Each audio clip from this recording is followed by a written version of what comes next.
Hello, Sarah from South London Sling Library here. Today I'd like to show you how to use your ErgoBaby Omni Breeze with the straps crossed behind you.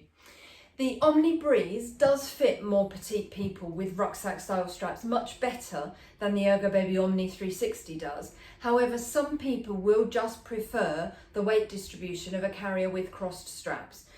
So just in case that's you, this is how you do it.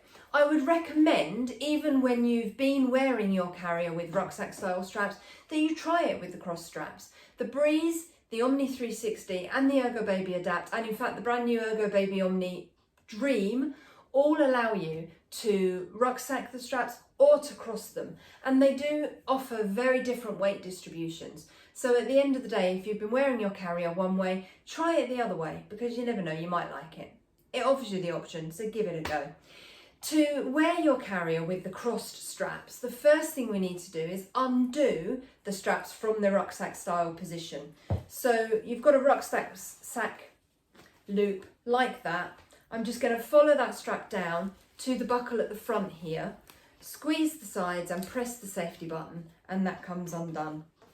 Switch over to the one on the other side and again squeeze the sides, press the safety button, and it comes undone. Make sure you then move your buckle along your strap so that your strap is nice and long so that you can cross them behind you. I'm then going to hold the carrier by the waistband so the outside of the carrier is against my body and flip that waistband in towards me.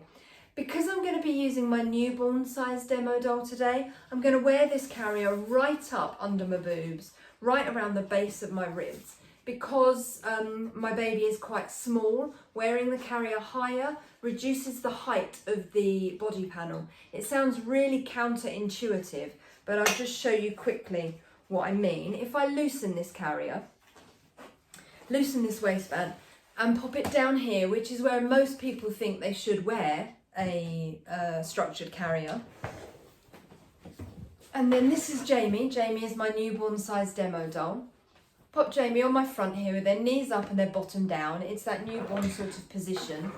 As I bring the carrier up over Jamie's, got your foot stuck, Jamie. As I bring the carrier up over Jamie's back, it comes right up over their head. If I get hold of that waistband and pull it, so it's right up here around the base of my ribs, and I'm going to pull one tightening strap and then the other. I've got my jumper caught in that, that's helpful, isn't it? And then the other to snug the carrier up around my waist. What you want, ideally, is you want the back panel to end up roughly in the middle of your back, with the carrier roughly in the middle of your front. And there we go, that's better. Okay, so nice and high. I can then pick Jamie up again, pop Jamie on my front, roll that carrier around Jamie's back, and you can see the body panel just rests nicely in the nape of Jamie's neck. And the reason for that is because the body panel has to come down between the two of us before it comes up Jamie's back, and it shortens the height of the body panel and makes it more appropriate for this size baby. So waistband nice and high. Then you're going to pop the straps over your shoulders like so. Feeling some of the weight being taken by the waistband already, I can just support Jamie's upper back, which that gives me then a free hand. I can take this free hand through the small of my back, underneath that first strap, towards the strap on my opposite shoulder. If I pull that down to the floor first, straight down behind me, what that does is it anchors it out here on the bony bit of my shoulder, rather than allowing it to ride up into my neck muscles. So pull all the way down to the floor first, then keep the tension on and bring that strap low around my body and up to the buckle at the front. I can then clip that in there and pull backwards to tighten, like so. I'm then going to swap the hand supporting Jamie's upper back and do exactly the same on the other side. Pull down to the floor first, bring it low around my body and up to the buckle at the front there, and then pull backwards to tighten. If you've tightened as much as you feel like you can at this stage, but it still feels a bit loose here, I'm going to loosen off a little bit. If it still feels a bit loose here, the easiest way to get rid of this slack is to push it behind you and then pull it round on the opposite side. So use your other hand to pull it round so you bring that slack towards the buckle and then you can tighten it. Same on the other side, push the slack behind you, pull it round towards the buckle and then tighten it. The safety guidelines in this carrier are exactly the same as every other sling or baby carrier. The word to remember when you're thinking about safety is ticks. You want to be able to tick all of your safety boxes. So the T stands for tight. The baby should be as tightly held against you as if you were just holding them in your arms.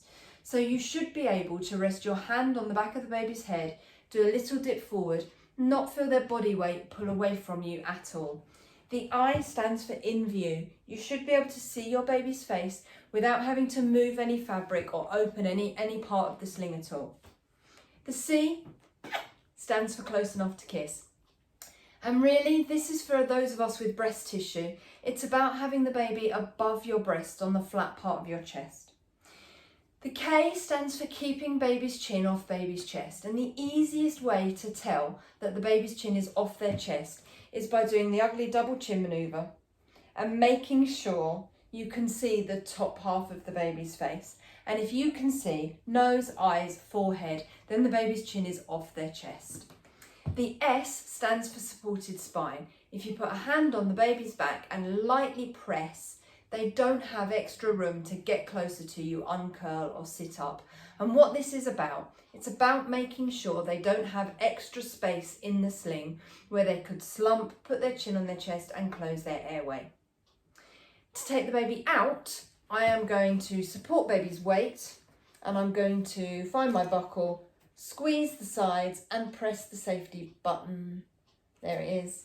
And that then comes undone.